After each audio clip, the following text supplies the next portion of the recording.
All right, I just want to go over a couple of things from last time, the more complicated thing. And the first one, of course, is the externalities, okay? Now remember, the deal with the externalities is what's called a market failure.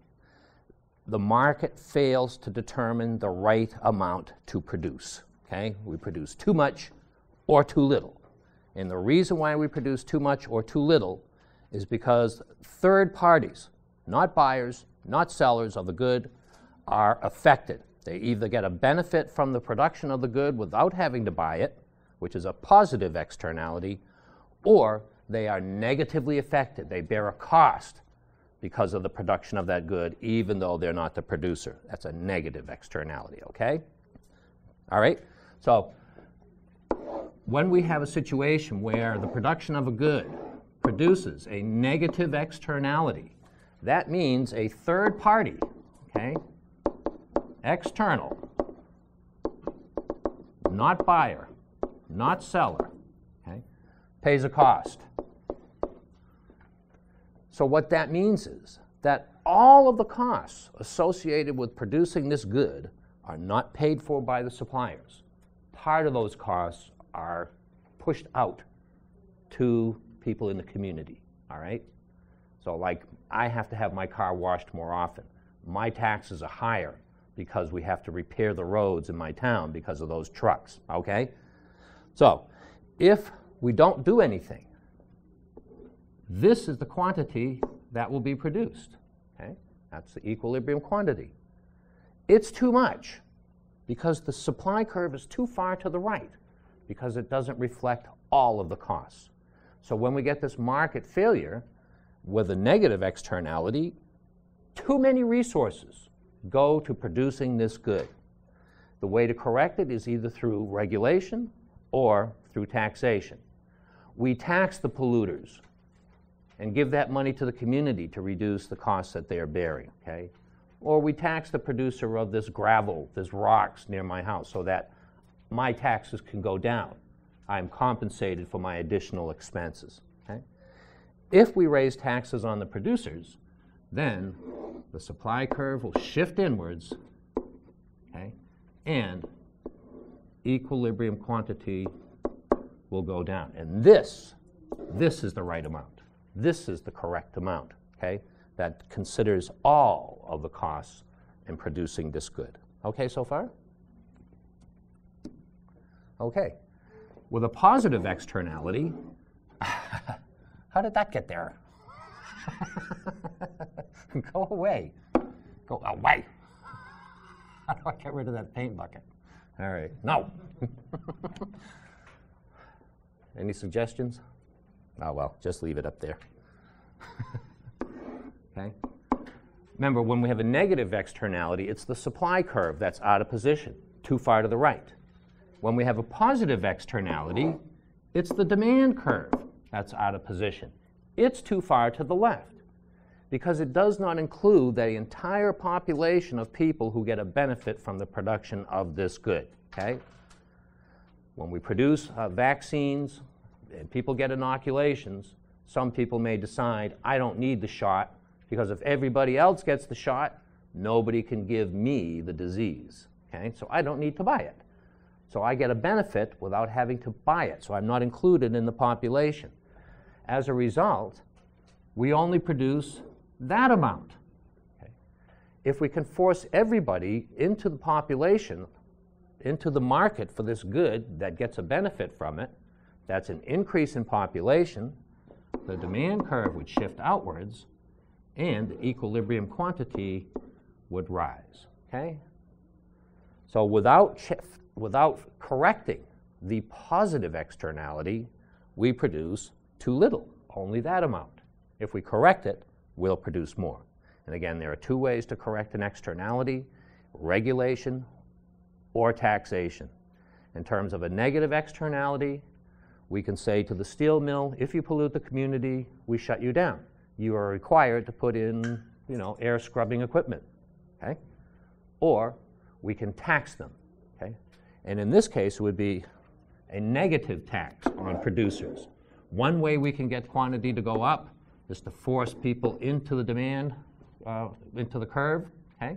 Or the government can negatively tax the producers, reducing their costs, more supply at every possible price, and equilibrium quantity will rise there, okay? So externalities can be corrected either by regulation.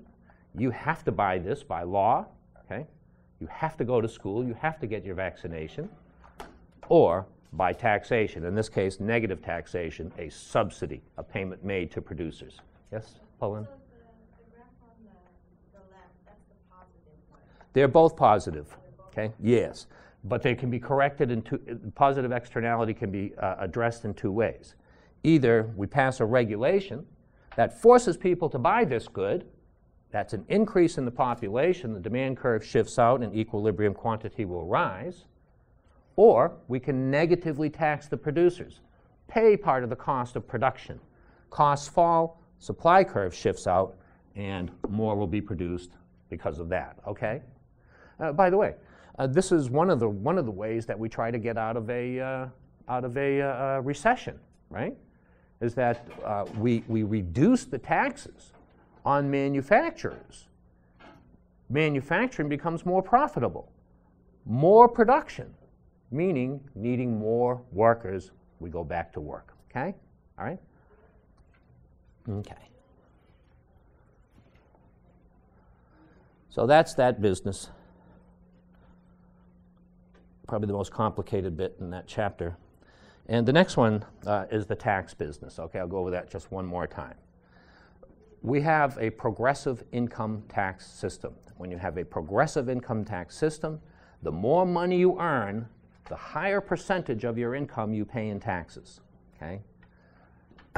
So what the government does is divide our incomes into tax brackets, okay? This is not accurate at all, okay? All right.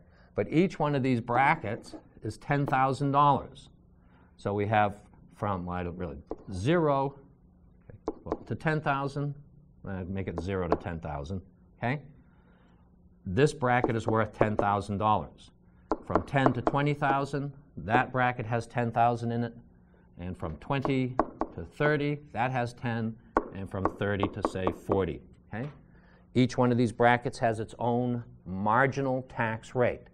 The dollars that we earn in this category, in this bracket, are taxed initially, say, at 0. Any dollars we earn between 10,000 and 20,000, we're going to tax those at 5%.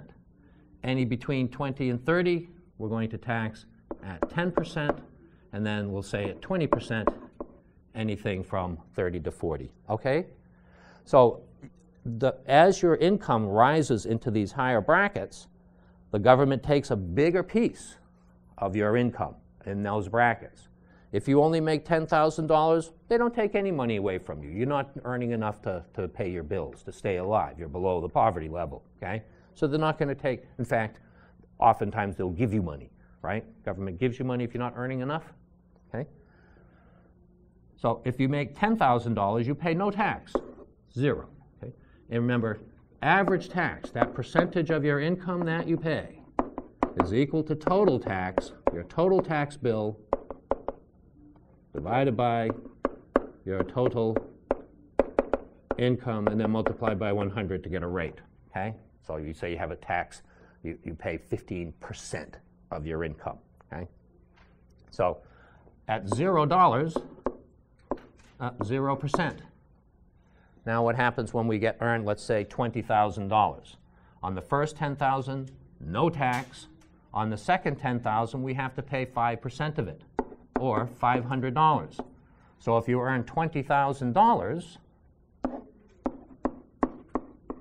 and you pay $500 in taxes, your tax rate is now 2.5%. Okay? So as your income rises, your average tax increases also. You make $10,000, your average tax, 0%. You make $20,000, your average tax has now risen to 2.5%. Okay? And then we'll go one more.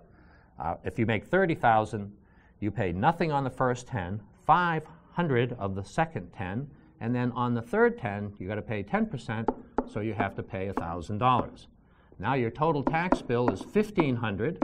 Your total income is $30,000. Now your average tax has risen to 5%. Okay? So when you have a progressive system, the more money you earn, the greater percentage of your total income you have to give up in the form of taxes. Okay? This is a regressive system. If we could do it just the opposite. Okay? Oops. I can't erase that with my finger, can I? Okay. This would be a regressive system. Your first 10,000, they tax you at 10%.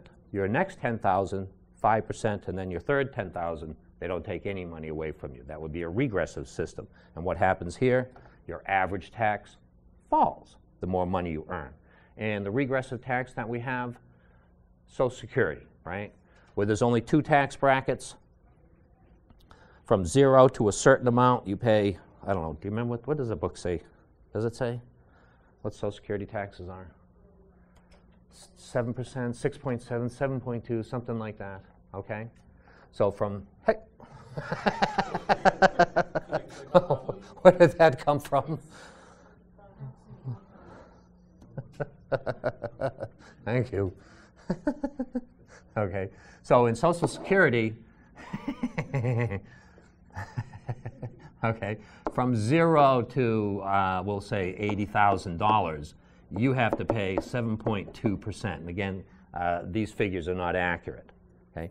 After you've made $80,000, then your tax rate falls to 0. You don't have to pay taxes on it at all. Okay? So Social Security tax is a regressive tax. Higher income workers pay the tax, but they don't pay it on the same percentage of their income. If you only earn $80,000, you have to pay that tax on all of your income. We'll make it rounded. That would be $5,600 if we make it 7, okay? And if you make $800,000, you still only have to pay $5,600, okay? Yeah, what's up with that? I don't know. The richer you are, the less you have to worry about Social Security. That's for sure, right? It's like maybe that's it. They don't figure you're going to collect it. I don't know. I got a few years before I can collect it. I actually have I have 2 pensions, Social Security, right, and Hewlett Packard. Did I tell you that? Yeah, I'm entitled to a pension from Hewlett Packard because the company I worked for, Digital Equipment Corporation, I had a pension with them, and I think I told you, right? They went out of business. They got bought by Compaq, so my pension went to Compaq. And then when Compaq was bought by Hewlett Packard, my pension went to Hewlett Packard, HP, which is great. I'm happy with that. All right? HP, fine company to be with. All right. Okay, enough about that. Now, that's average tax. Okay? Marginal tax is the tax on your last dollar. So if you were in a tax bracket, say 10 to 20,000, 0 to 10,000, and you earned $15,000, okay? And tax rate 5 and 10%, your last $5,000 would be taxed at 10%. Your last dollar, you would get 90 cents of it and have to pay 10% of it, right? Okay? So that would be your marginal tax rate, the rate that applies to the last dollar that you earn. What percentage did they take out? I'm not sure they still have this problem anymore. But they said there's a problem that, no, actually, I don't think I'll give it to you because I think you're going to get it as homework. I'll do it anyway, okay? Let's say that you work 40 hours a week and you earn $200, okay? And then you work 10 hours overtime and you get paid not $5 an hour, but $8 an hour for that overtime. So you earn $80 more, okay? For that $10. So your total earnings are $280. And you were paying, out of your $200, you were paying $20 in taxes, okay? But when your income went up to $280, you had to pay $30 in taxes, okay? So this is your tax. So to figure out your marginal tax rate, your marginal rate is equal to the change, delta, in taxes paid, divided by the change in income. Okay. So what was the change in income? They went from 200 to 280, so that's 80 bucks. Okay. And what happened to the tax? The tax went from 20 to 30, so that's a change of 10. So 10 out of 80, 1 out of 8, roughly 12% more or less. Okay, that would be your marginal tax rate. Okay with that? 12.5%. Okay. All right, so change in tax divided by change in income. All right, that's that for that. Any questions on that stuff? Taxes are a necessary evil, right? Yeah, unfortunately. Like so many things in life, necessary evil, like banks, police.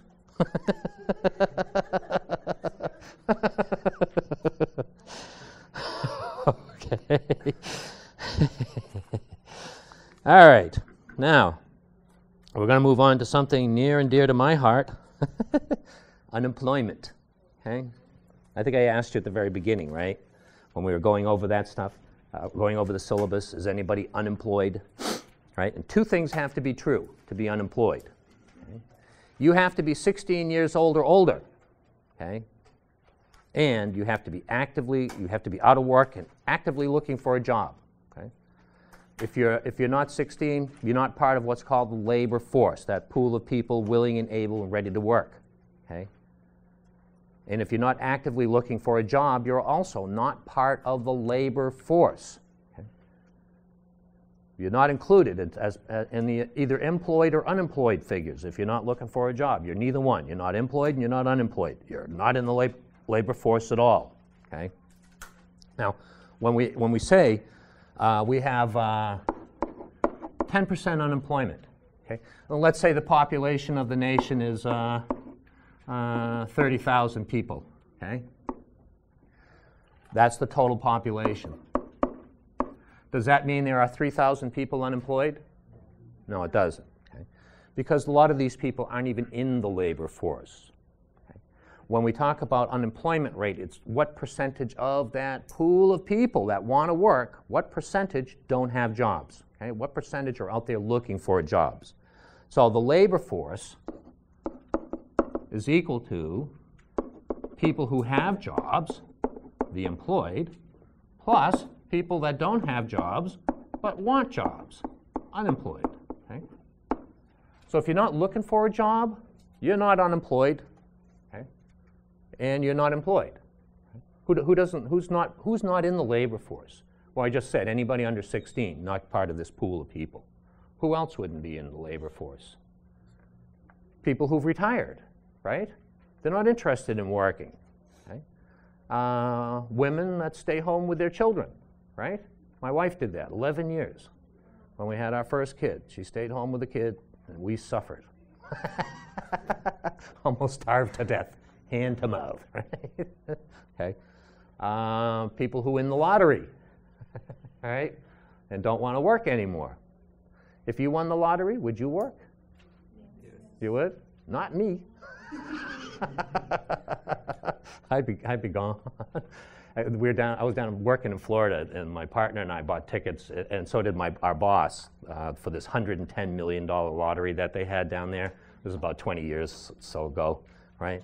And I asked my boss, I said, what are you going to do if we win? He said, oh, I'm gonna stick around and help with the transition for a few months. And I was like, that's good, because you're going to be looking for 2 guys to replace us. We're going to be gone, that's for sure. Yeah, labor force.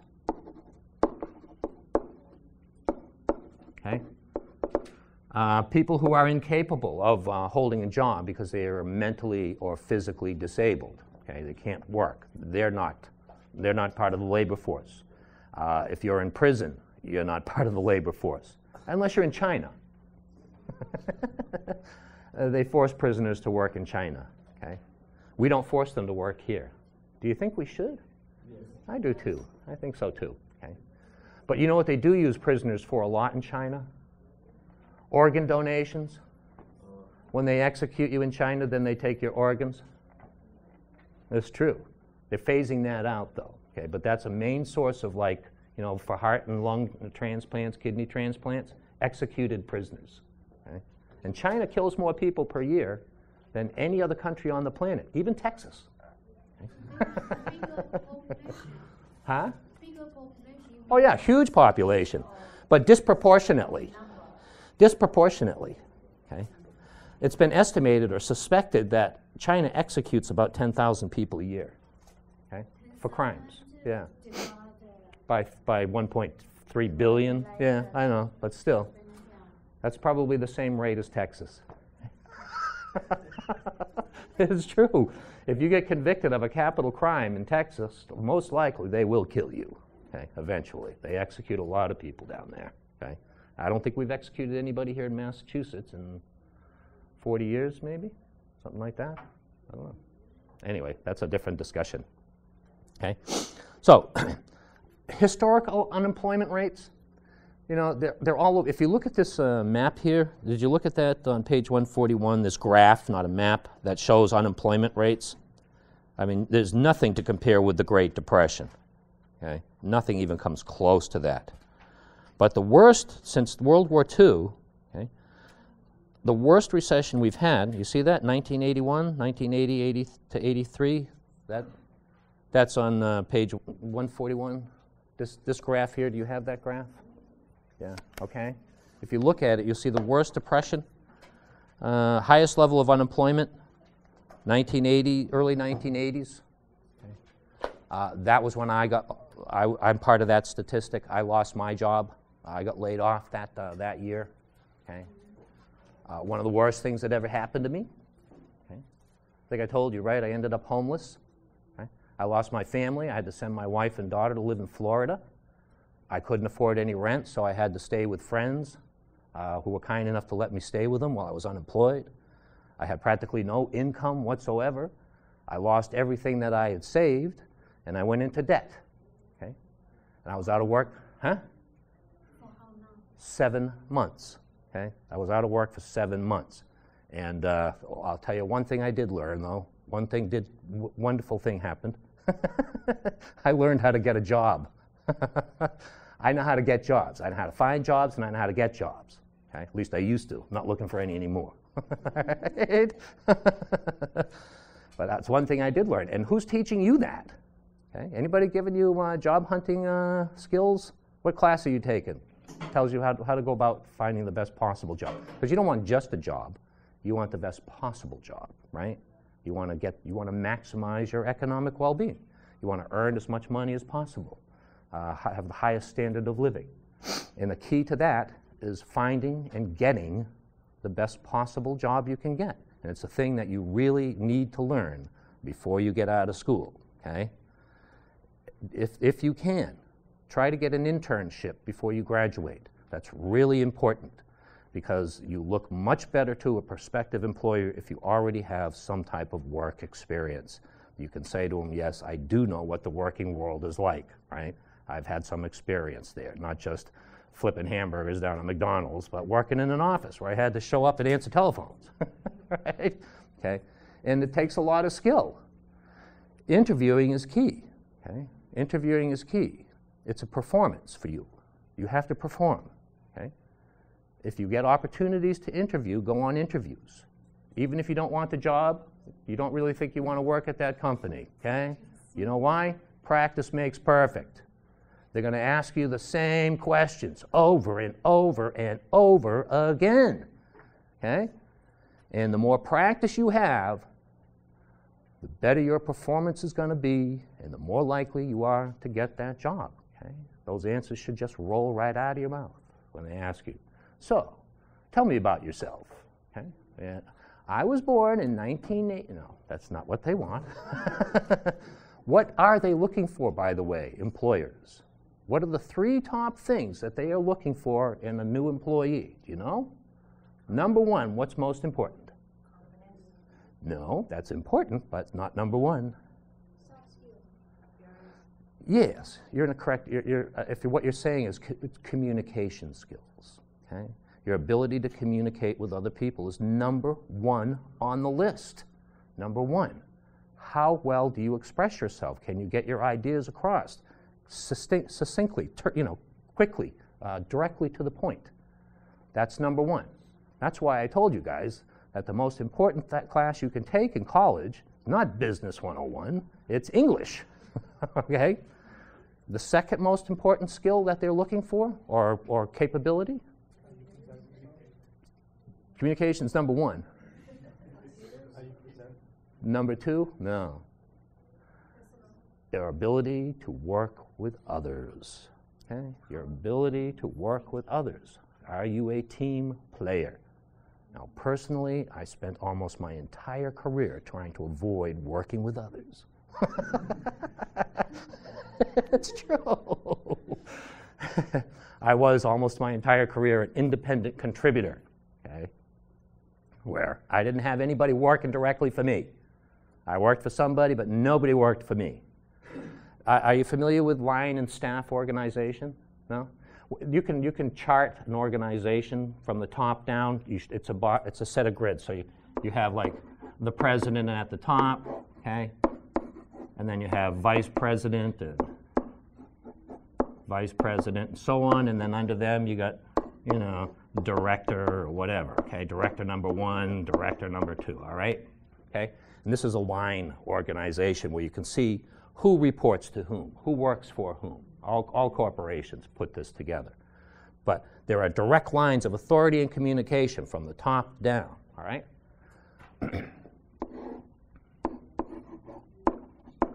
That's me. Okay?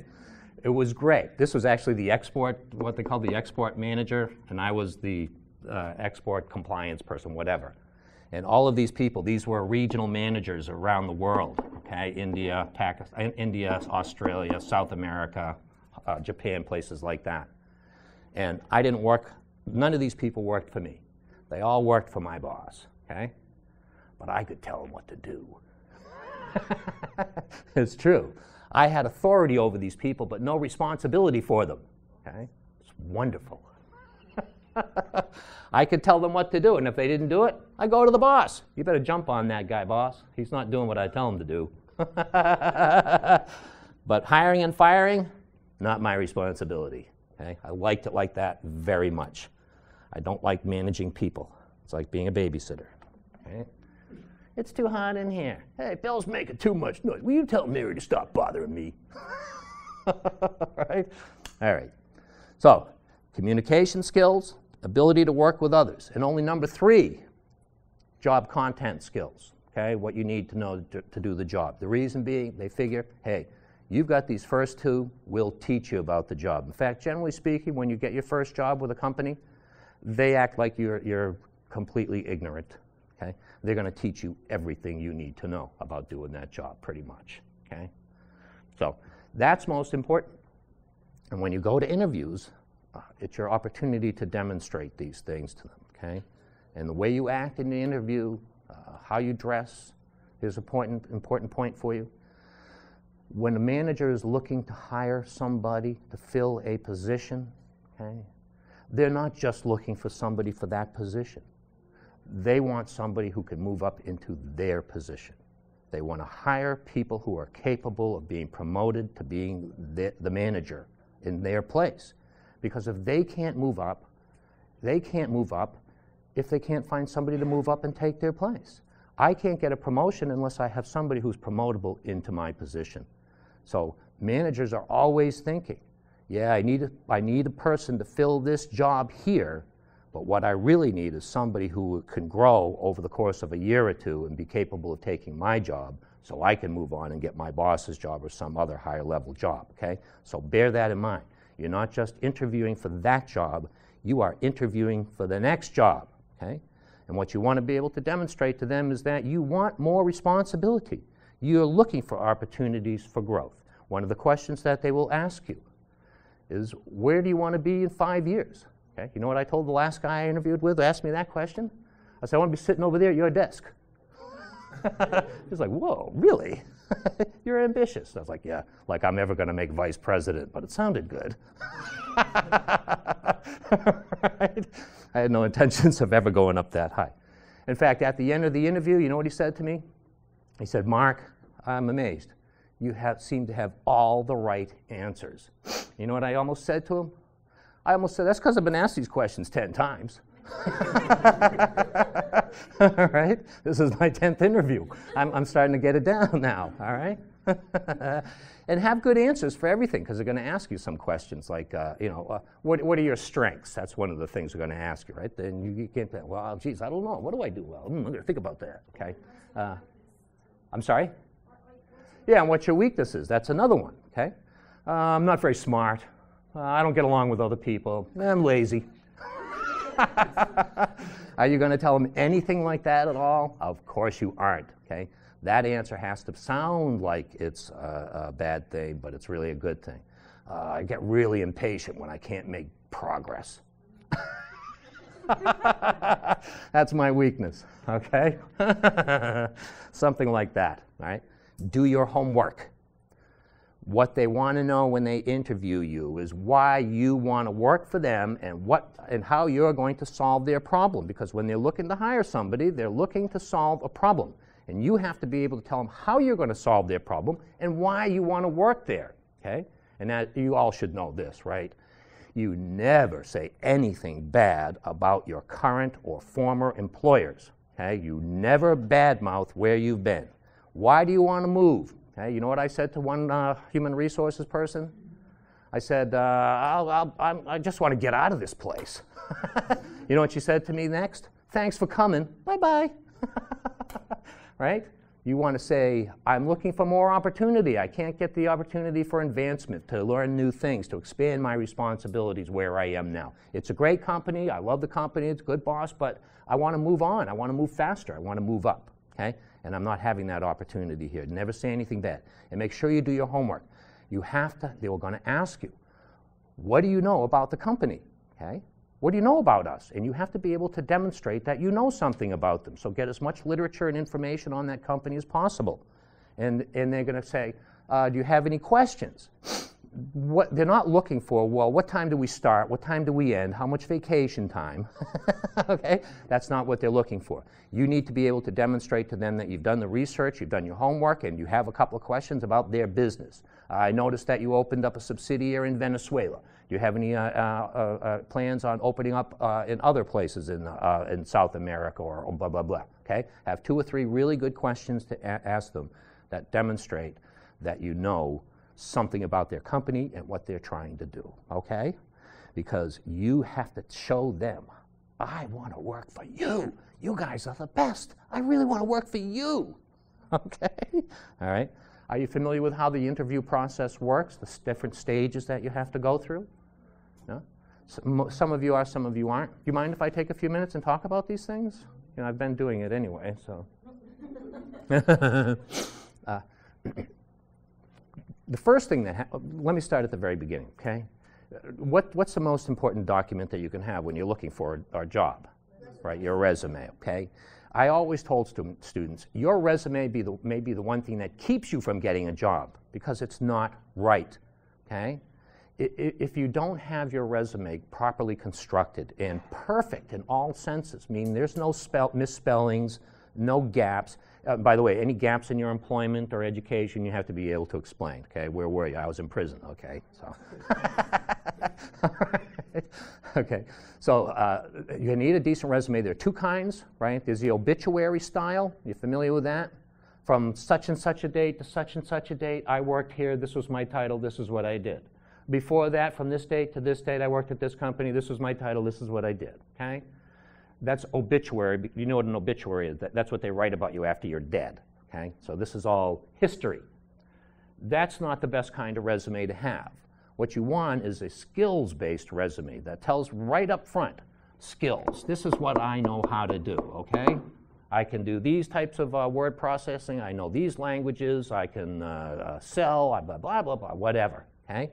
And then, by the way, this is where I did these things, and these were my titles, all right? So they want to know right up front what it is that you know how to do, okay? How can you solve their problem for you, all right? Now, the first place that managers look for people, where's the first place? If I have an opening in my department and I'm looking to hire somebody, where do I look first for somebody? You know? Within the company, exactly right, within the company, okay? Why is that? Well, if you have to go to the outside world, you're in trouble, okay? So what you want to do, first off, people know this person, right, in the company. If somebody says, yeah, I'd like to take that job, and they're working for somebody else, you can go to that somebody else and say, what do you think about them? Are they going to be a good worker for me, right? Or are they going to be terrible? Now, that's a little dangerous because if the person is really great, the manager's going to say, no, they're going to stink. But if they want to get rid of them because they're trouble, they're going to say, yeah, he's great, hire him. Okay? But at least they're a known quantity. Not only that, but they also know the company and the way things work. They know who does what. They're familiar with, where things are and all of that stuff. So training them, breaking them in, getting them used to working is going to be a lot quicker, a lot cheaper, and you're going to have a lot higher confidence that this person's going to work out. Okay? If you can't find an internal candidate, then what you look for is a referral. You ask people in your department, do you know anybody out there who would be a good person to take this job who's not working here now? Okay? And are they going to recommend somebody that you're going to hate? Better not. When your review comes around, I'm going to be really mad, right? And guess what? You ain't getting a raise, if you stick me with some dog, all right? So I have an even higher level of confidence, not higher level, but I have a fairly high level of confidence that I'm also going to get a good referral from somebody in my department, that they're not going to stick me with somebody I'm going to hate, okay? If I can't do that, then I have to go outside. And once I have to open this up to the outside world, what's going to happen? Especially when times are not that great economically wise, I'm going to get a stack of resumes that thick, okay? And what happens then, it becomes a process of elimination. I've got all of these resumes. How many of them can I throw into the round file, okay? You know the round file, the wastebasket. Okay? Yes, I filed your resume in the round file. Okay? So something's misspelled. Don't put your picture on it, okay? Unless you're looking for a modeling job, all right? Leave as much personal information out as you can. They're not interested in your hobbies. Unless they're related to the job. Yeah, you want to get a job at Eastern Mountain Sports and you like to mountain climb and kayak and all that stuff. Yeah, that's important. But for work, they don't care about that. Okay? They're not interested in your personal likes and dislikes, what you like to do outside of work. All right? So your resume has to be clear. You have to be able, now, fine if you want to make things sound better than they are. Okay? Don't lie on your resume. They'll catch you, out you go. All right? But you can make things sound more wonderful than they really are. Okay? So if they ask you to explain something, you can explain it. But if they don't, it just looks good on your resume, but be able to explain it. Okay? Right? Once a manager gets a resume, they will look at them, right? And they will select maybe 20 people for human resources to talk to first. Now, things are changing. There's a lot more telephone interviewing going on to now and video interviewing, but assuming that you're going to go in and talk to somebody, the first person you're going to end up talking to is human resources. And they want to screen you to make sure that you're worth sending up to the manager, okay, for discussion. So they're going to ask you some questions about your resume and your background and what you like to do and your intentions, and then if they don't like you, like that person said, why are you looking for a job? And I said, I want to get the hell out of where I am. Right? Just tell me to go away. So I didn't get to talk to the manager. Right? So they will whittle that pool of 20 people down, probably down to about 10. And then those 10 people will be brought upstairs to speak with the manager, the hiring manager. Okay? And the hiring manager will interview 10 people, talk to you about your resume. And then out of those 10 people, they may invite 5 of them back, maybe. But maybe only 3 or 4 might be invited back for a second interview. The second interview, typically more in depth, okay? In addition, they may ask you to spend some time with people who are working in the department.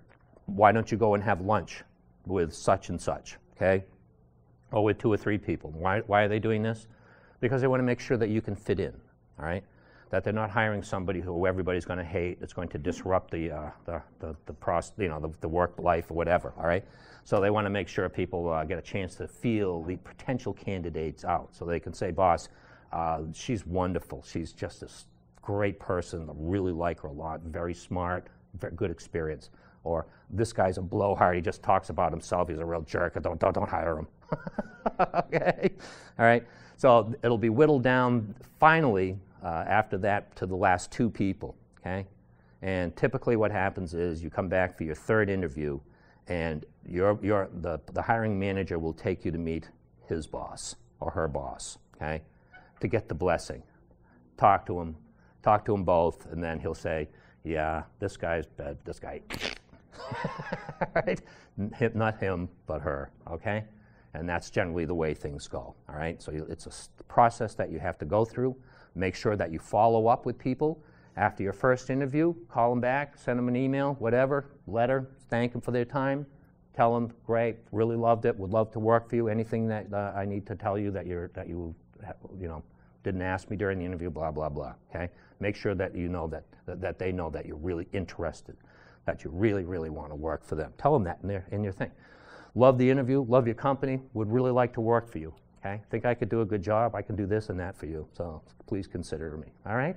Before you ever get to the interview, make sure you know where it is, all right?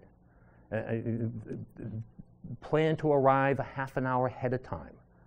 That way, if something happens on the way, you're still not going to be late, because you are late for an interview, guess what? Don't even bother going in, okay? They're not going to talk to you, because if you can't be on time for something as important as this interview, what makes us think you're going to be on time for a regular work day, okay? You're not reliable. So if you have extra time, make sure that you go over that stuff again that they sent you. You know, when you first find out you get an interview, call the Human Resources Department and tell them, send me a whole mess of stuff on the company. I want to learn more about it. Sales literature, annual report, whatever you can get, okay? And read it thoroughly. And then if you have the time before you go in, look through it again, okay? I always tell the secretary or the receptionist, I'm here to meet such and such, but before you call the manager, can you point me towards the men's room, okay? It's not because I got to go, right? I want to make sure the hair's okay, the tie's straight, I'm zipped up, nothing hanging out of my nose, okay? That you look good and look right, okay? When you're there, be eager but not over-eager. Not too relaxed. Don't sit back, like this. Body language has a lot to do with it, okay? 80% of what we communicate to other people is in the form of body language, non-verbal language, right?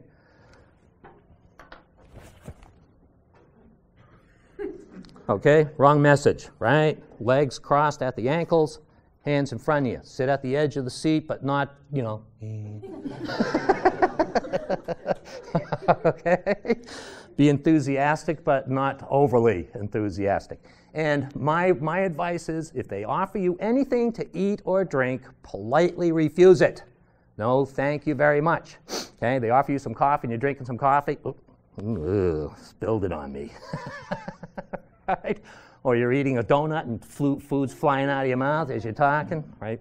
So just say no, thank you very much, not hungry, all right? It's not considered impolite in this country, all right? Other countries it is, right? To refuse that type of hospitality is considered very rude, but particularly in the Middle East. But not here, okay? So just say no, thank you very much. And by the way, one of the reasons why I said you should always go on the interviews, not just for practicing. You may decide before you even go, you really don't want this job, it's not really what you're looking for.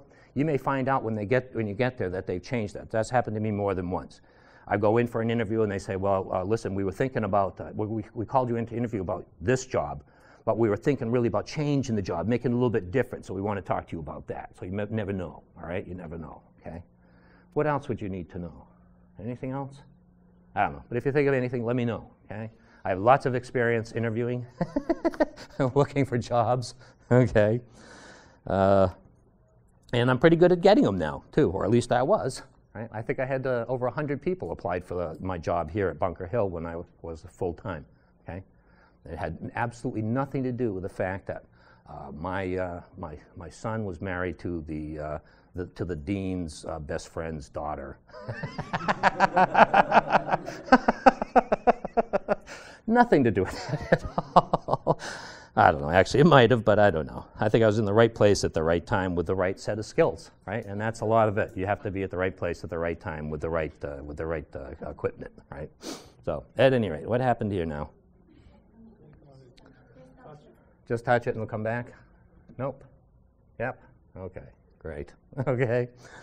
All right. So, unemployment. Okay. People who don't have jobs but are looking for jobs. Okay. How long can you expect to be unemployed? I don't know. Depends on how deep the recession is, right? When I was out of work, lots of people had been out of work for over a year. And in fact, I had pretty close to giving up looking after 7 months, right? I had exhausted everything. I talked to everybody I could think of. I looked at every newspaper. I did everything I could possibly do to try to find a job, okay? And I couldn't find one. So I was going to give up looking for a job because there wasn't anything out there. I didn't know where else to look. You know what happens to me when I give up looking for a job? Not unemployed anymore. So if you don't want to be unemployed, don't look for a job. Okay? In fact, I mean, this sounds funny, but the truth of the matter is the government does not include these people as unemployed. Okay? If you give up looking for a job, you're not unemployed anymore. So when we have these really deep, long recessions where people have been out of work for a year or more and they give up looking, the government is going to tell you that the unemployment rate is, say, 7.6%. But the reality is, if we included all of the people who gave up looking for a job, it would be more like 8.1%, okay? It would be significantly higher because people get discouraged. In fact, that's what they're called, discouraged workers, okay? They give up looking for a job, so they drop out of the labor force. They're no longer part of that pool of people who are willing and able to work. They're not looking for a job anymore, not part of the labor force, no longer unemployed. So during really bad times, the unemployment statistics look a lot better than they really are. Things are much worse than what they're publishing because they no longer include those people. By the way, how do you find a job? If you're looking for a job, where do you look? On the internet. That's absolutely an excellent place to look, right? Monster.com, some other job sites, right? Yeah, okay, so there's tons of job-related search things out there. But remember what I said about how the process actually begins? Mm-hmm. You look for somebody internally, and then if you can't find somebody internally, you ask for a referral, okay? That's how you get jobs, okay? Somebody who knows somebody who has a job, all right? When I left, I packed up my family. I knew I was never going to be promoted here at my last job in Massachusetts, because my boss had been in his job forever, and he was such a jerk, nobody was ever going to hire him within the company. Plus, my work was so specialized that I was the export administrator, and it was so specialized that other than his job, there really weren't any other jobs for me in the company. Plus, I couldn't afford to buy a house here. So I quit my job, and I packed my family up, and I moved to Florida. Okay? I moved in with my mother and father-in-law. Had a lot of nerve. Right. When I got down there, I got the alumni listing from the graduate school I went to, and I happened to find a guy who I went to school with, and he was a director for international trade development for the port of Tampa, okay, for the city of Tampa, I think it was. And I called him on the phone, and I said, Cliff, I just arrived here in Florida, remember me? And he goes, yeah, sure, I remember you. Okay, I just arrived here in Florida, I'm looking for a job, and you are well connected to tell me what's happening here in the Tampa Bay area, okay? Can I come in and spend some time with you? He said, absolutely, come on in. I went in and I talked to him. Before we were done talking, he said, listen, I know the vice president for International, the biggest company here in Tampa. Let me give him a call. Picked up the phone, called the guy. The guy said, I don't have any jobs, but send him on over. I'd be happy to talk to him. So I also know the vice president over here at the bank, Sun Bank, okay? I'll give him a call, see if he's interested. Called him up. The guy said, sure, have him give me a call, set up an appointment, okay? I went and saw these two guys.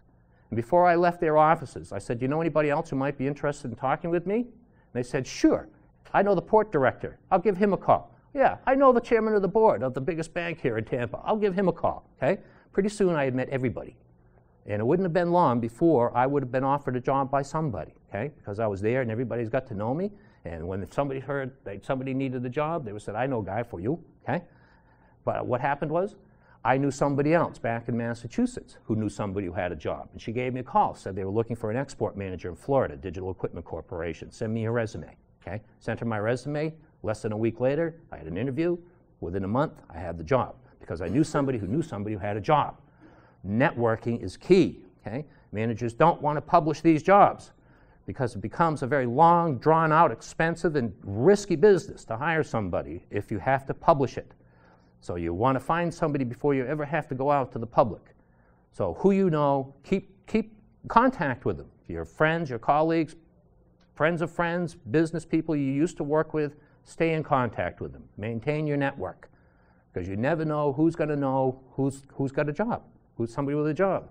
When I was out of work, I used to contact a guy my brother knew. And I used to go see him here in Boston, and he knew all kinds of people. And every time I went to see him, he picked up the phone for me and called a couple of people and got me interviews with them, okay? Because he knew somebody who knew somebody. And that's the way you've got to do it, okay?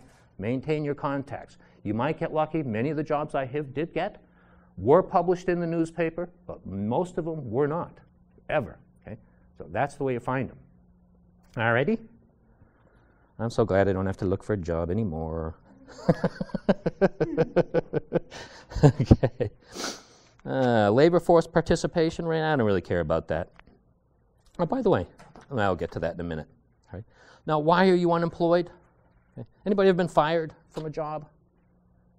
Yeah? And me too.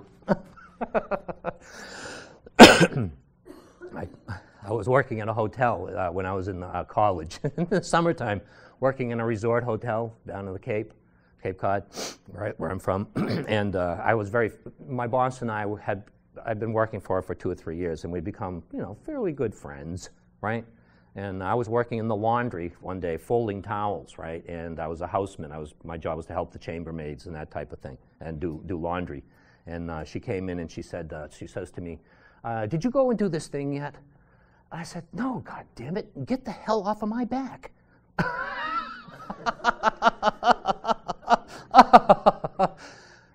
Unfortunately, she probably would have let that slide if it had just been me and her, but there were a bunch of other people there, so needless to say, she couldn't let that pass, right? And she fired me on the spot. That was the next words out of her mouth. "You're fired." Okay, I was like, "Ugh, you dope." Okay, but that's the only time I've been. Oh no, my brother fired me too, once, from my summer job because my job was to order music for the store, right? Well, I was part of it, and I would go down into the basement and I'd turn on the stereo system and I'd start working, and then my girlfriend would come. And she'd sit on my lap, and we'd get nothing done. My brother came and warned me. He said, "You get this done?" I said, "No." He said, "Listen, if you don't get this stuff done, I'm going to fire you." I'm like, yeah, sure, you're my brother, right? Well, the next day, came down the basement, and I'm sitting there with my girlfriend again. He fired me. But other than that, I've never been fired from a real job, although I came close once. Excuse me. That was a misunderstanding, too. I was traveling around Europe on behalf of the company, and I was visiting different people, and every place I went, they put a bad report in for me to my boss. Wasn't true, though. None of it was true. I arrived in Paris from Belgium, right? And a guy picked me up, and he says, "We're going to take the subway." And I said, "Well, I don't have any money." Okay, meaning I don't have any French francs. That got told to my boss as I arrived in Paris without any money, and they had to give me money. Okay, I wanted to go out that evening, so I asked the secretary where I was to see if how much it would cost and what time I had to be there. Okay, at the show, and that got translated as, who the hell was I to be going out on entertainment on company money? And I was like, first off, I didn't even go out, and second off, it would have been my own money, right? The next one, the Austrians said that they told me not to come on that day, but I insisted on coming anyway. Well, that wasn't the case at all. That was they took so long to respond. That was the last day left, and I said, I have to come that day if I'm going to come, and they said, okay, fine. Right, and all this got back to my boss that I was being a jerk all the way around Europe. And none of it was true. So once I explained things, he was like, yeah, okay, fine, you're fine. But he was thinking of sending me home. In fact, his number one guy came to me and said, if I don't like what I hear, you're on the next plane out of here. But he was like, after I was done, he was like, oh, yeah, okay, fine. They just are unhappy with him, so they're looking for opportunities to stick it to the big boss. Okay? But that was the only time I've ever come close to getting fired. Probably should have been fired a couple of times. But if you get fired, you're what's called a job loser.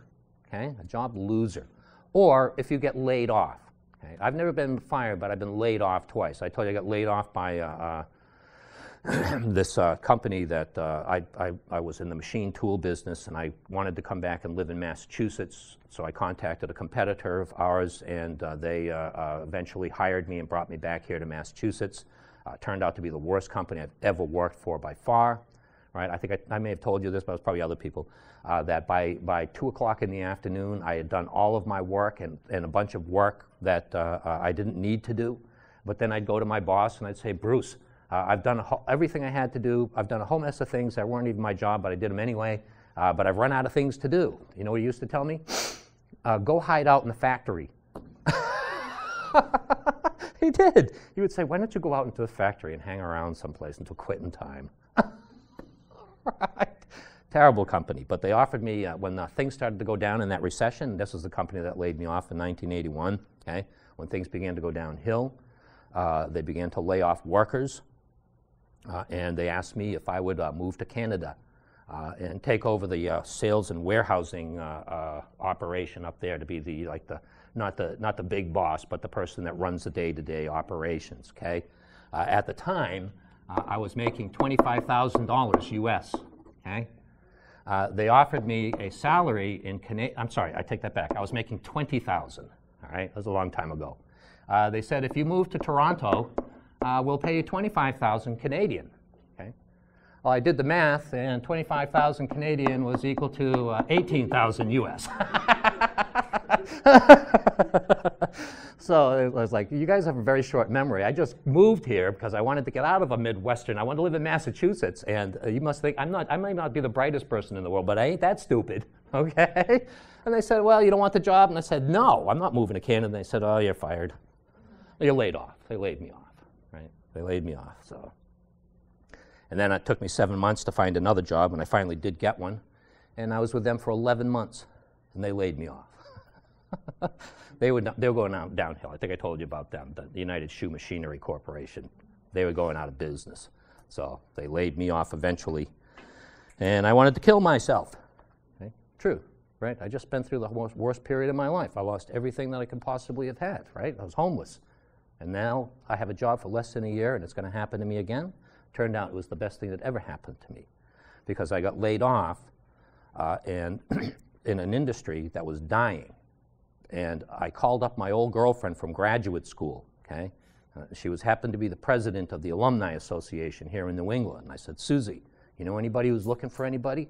He says, as a matter of fact, I do. At the last club meeting, one of the people said he was looking for an export guy. Send me your resume. And I did, and I had a job within a month with that company. And that was a high-tech company. That was on its way up. That was the growing future, okay? So I got lucky that I got laid off at the right time to move from a dying industry into a growing industry for the future. And why I got that job? Because I knew somebody who had a job, okay? I knew somebody who had some, I mean, it helped that he and I went to the same school together, right? I mean, he wasn't with me, he was a little ahead of me, but we went to the same graduate school, so that helps too, right? But nevertheless, I've been laid off, but I've never been fired, so I've been a job loser, okay? When I quit my job and moved to Florida, right, I was a job leaver. I voluntarily left my job to look for another job, okay? That's another reason why you're unemployed. Job loser or job leaver. Or you may be a new entrant when you graduate from college, okay? Then you're out there looking for your first job, perhaps. In between the time you graduate and begin looking for your job, you're unemployed. And your reason you're unemployed is because you are what's called a new entrant. And I told you my wife left work for 11 years, right, to stay home, raise the kids, and then went back. You know, she always felt guilty when she was home that she wasn't making any money, Then she went back to work, and she always felt guilty that she wasn't at home with the kids. You can't win. There's a Catholic upbringing. There's guilt in there somewhere. Always. Anyway, she went back to work. She looked for a new job, right? And she became what's called a re-entrant. So these are the reasons why you're unemployed. You're a job loser, or a job leaver, or it's your first time looking for a job, or you used to work, you won the lottery, right? And what did you do with your lottery winnings? You went down to Foxwoods, and pretty soon you're out there looking for a job again, right? So you're a re-entrant, okay? Now, different types of unemployment. The most common, the one that we're most familiar with is called frictional unemployment due to frictions in the workplace, right? When I told my boss to get off my back, she fired me. I was frictionally unemployed, okay? That I had a disagreement with management and I got fired, frictionally unemployed. Or if I had quit my job because I wanted to look for another job, and that's another thing, by the way, don't do that, right? If you want to move on to some other work, find a way to keep the job you have now until you find other work, because typically managers' attitudes are, if you're working now, you must be valuable in some way to somebody, but if you don't have a job, there's no way to assess whether you're of any value to anybody, okay? So keep your job, don't quit your job to look for another job. But I did that. I even quit the state, right? I went all the way to Florida, lived with my in-laws. They were nice people. Anyway, okay. So frictional unemployment, you got laid off because your company, not the economy is companies are generally laying people off, but your company's not doing so well. They make a lousy product, or the industry has moved overseas. We import that now, okay? No, that's not a good example. Terrible example. Never mind that, all right? Your company's just not doing very well, all right? And they lay you off. You get fired or you get laid off, or you quit your job to look for another job. You are frictionally unemployed. And we will always have some amount of frictional unemployment. It's impossible to keep people who are unhappy in their jobs from quitting and going to another job or looking for another job. It's impossible to keep managers from firing bad workers, right? So we're always going to have some percentage of the labor force out of work because of frictional unemployment, right? We also have seasonal unemployment, but most economic books don't even talk about that, okay? That's, you're a professional lifeguard out in California, and maybe in the wintertime they don't need lifeguards so many, so you lose your job for the winter, and then when this winter is over and the summer comes back, you get your job back. Or you're an agricultural worker, right? Wintertime they don't have anything to do, so they get laid off. Or that gravel pit that gravel production, they shut down for 2 or 3 months in the wintertime because nobody's doing any construction. So they lay off their workers in the winter for 3 months, okay? They are seasonally unemployed. When you look at the labor statistics, when they talk about the unemployment rate, they will say seasonally adjusted, meaning we're compensating or considering that there are fluctuations based on the different kinds of season, but they don't really include those in the unemployment figures, okay, the seasonal stuff. So what they have is frictional, and they've got cyclical. Now, we talked about this briefly, that the economy goes through expansions and contractions, okay, and hopefully over the course of time, things are growing. But when the economy contracts, people get laid off, all right? When we go into a recession, right? Companies aren't selling as much goods and services. They can't afford to have all those people, so they begin to lay them off. All right? Did I tell you when I joined my last corporation, Digital Equipment Corporation? Okay, I was employee number 120,000. Okay, they had 120,000 employees worldwide. When I left them 8 years later. Imagine that. They had, in the last 4 years, they dropped almost 80,000 employees. They laid off 20,000 employees a year on average for the last 4 years that they were in business. Imagine that. That's a huge amount of people. Okay? But that wasn't due to this. Okay? That was frictional unemployment. the founder of the company didn't believe that the personal computer, the PC, was a fad. It would fade away. People didn't really want PCs. Way off on that one, wasn't he? Pretty far. But this is called cyclical unemployment. Okay? When the economy contracts, we'll talk about why that happens later, but when the economy contracts, a business isn't selling as much goods and services, they don't need as many people, and they can't afford as many people, and they begin to lay people off. Okay? But when the economy picks up again, people will be hired back again. Okay? This is true for frictional also. Okay? Frictional unemployment, if you get, let's say your company's not doing well and they lay you off and you're an accountant, right? You can find another job being an accountant, right? Or you quit your job to look for another job as an accountant. There are accounting jobs out there. You can still sell your skills. Cyclical unemployment also. When the economy picks up again, you have skills that you can still sell to get a job, okay? There's a third kind of unemployment. It's called structural. And when we have structural unemployment, that means that workers are unable to sell their skills at that location anymore, okay? That they no longer have sellable skills, that people aren't interested in hiring them to do those jobs. I used to go down to Allentown, Pennsylvania to visit my relatives, which is due west of New York City. If you go from New York City straight through New Jersey, you end up in Allentown, okay, right on the border of New Jersey and Pennsylvania. And Allentown, that area, Allentown and Bethlehem in particular, used to be a huge steel-making center of the United States. I mean, you go down there now, and what do you see? You see acres upon acres of rusting buildings and equipment that have been abandoned because all of the steel mills closed down. Why? We don't really make much steel here in this country anymore. We import it from Japan and from Brazil and from Russia and other places. So if you're a steel worker and the steel mill closes down thanks to imports, are you going to be able to find a job making steel anymore? No, you're not. Okay? You don't have a set of skills that are sellable in the marketplace anymore, at least not in Allentown. Okay? If you used to make shoes, if you were a shoe factory person, we don't make hardly any shoes here anymore. When the shoe factory closed down, those people can no longer find jobs doing what they used to do. They can't find jobs making shoes because we don't make those anymore. Okay? Or you may have been replaced by a machine. You know, welders on the assembly lines and automobile lines in Detroit, those originally, of course, were all people, you know, welding those pieces of metal together. But what did? They made robots that could do a much better job, right? Much more accurate, never take a day off, never call in sick, never ask for a raise, right?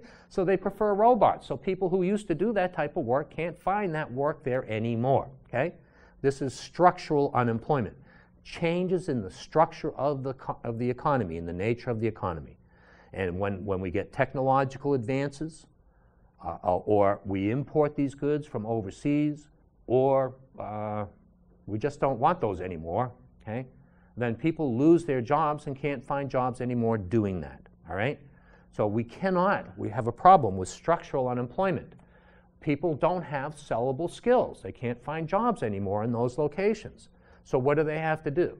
They have to get new skills. They have to be retrained, and many times they have to change locations. So structural unemployment is very, very difficult to get rid of, and many times people who are structurally unemployed are unemployed long term, okay?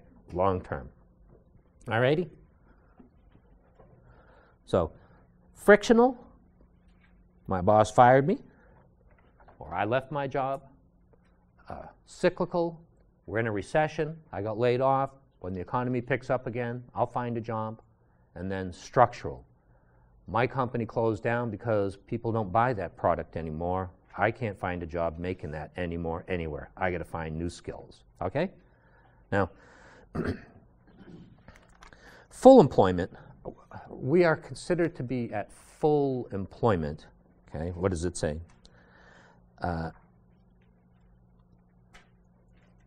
When we only have structural and frictional unemployment, okay?